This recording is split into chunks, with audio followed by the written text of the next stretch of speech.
Hey guys, what's up? This is Fabrog here.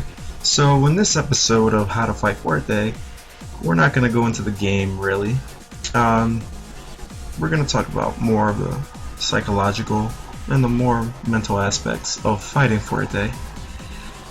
So, first of all, remember in this match, number one, you're going to get hit with a lot of random stuff. You're going to get Q-bombed. You're going to get splashed.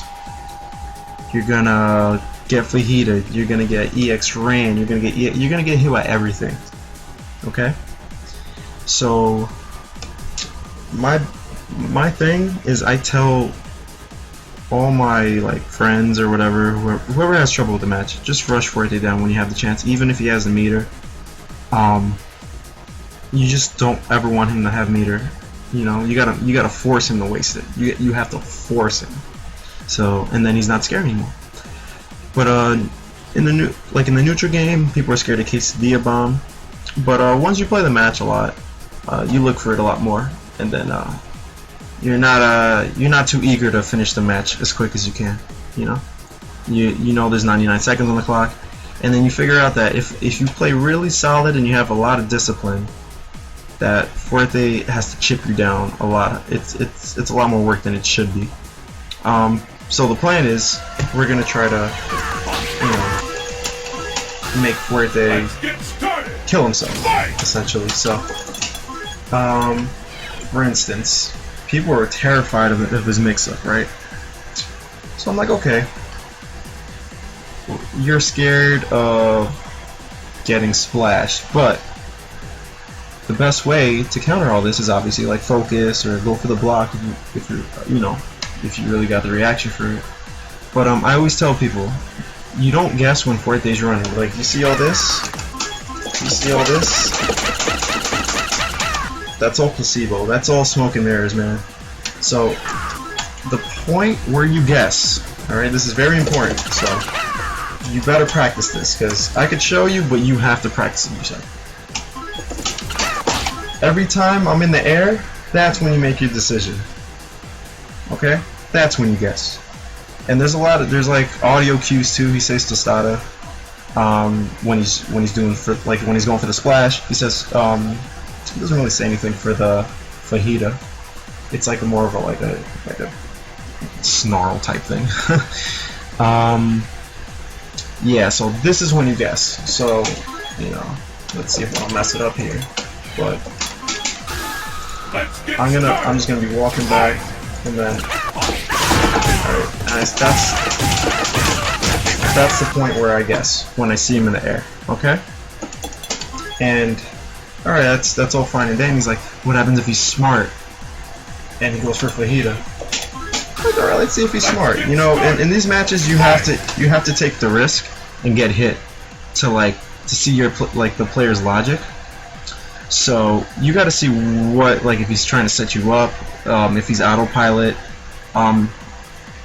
Some people think they're smart and they do splash and they'll go for tortilla, trying to be like, okay, he's gonna block. He's trying to set you up. He's trying to make you sit still. So as a Fuerte player, when I splash people, it's either to get damage, obviously, but if I do it a lot, it's because I want them to sit still so they can play my game. So they know they're gonna lose a lot of health just trying to get away. So let's see. So for instance, back to what I was saying. So fajita. He's gonna fajita me, so that's okay. Obviously, so this does 180 damage, by the way. So, all right. So if I have the read, say I countered his splash 2 times already, I'm gonna take the risk and crouch if I see him jump like that. You know what I mean?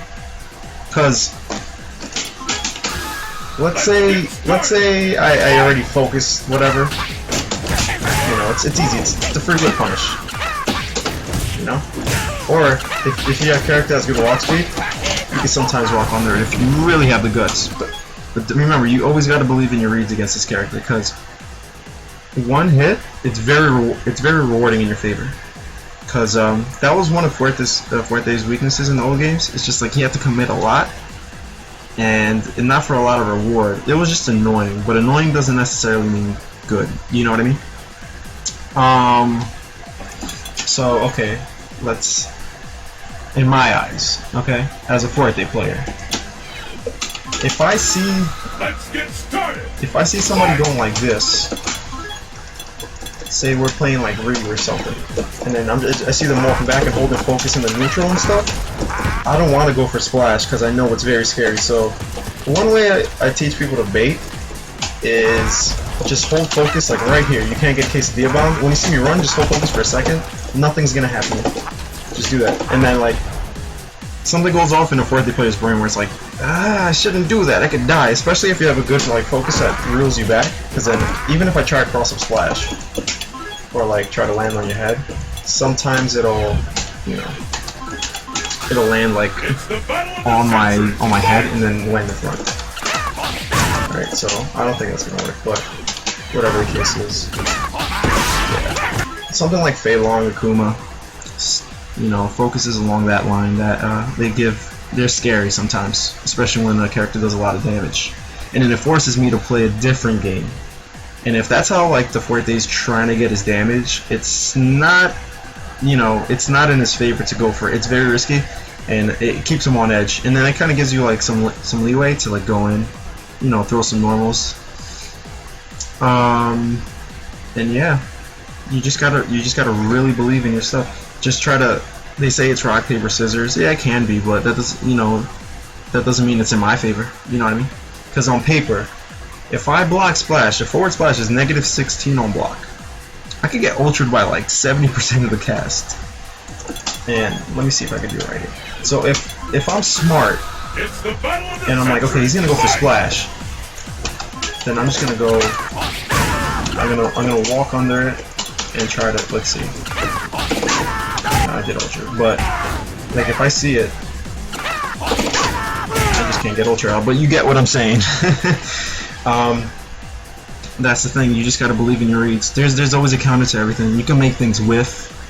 I'm probably gonna have some videos on how to make splash with things that give Fuerte players trouble. But just like mentally, you just gotta be willing to take the risk, and you know, just have confidence, man. Yeah, I hope that helps though. I'll probably make another one of these because I know there's a lot. But alright guys, thanks for watching.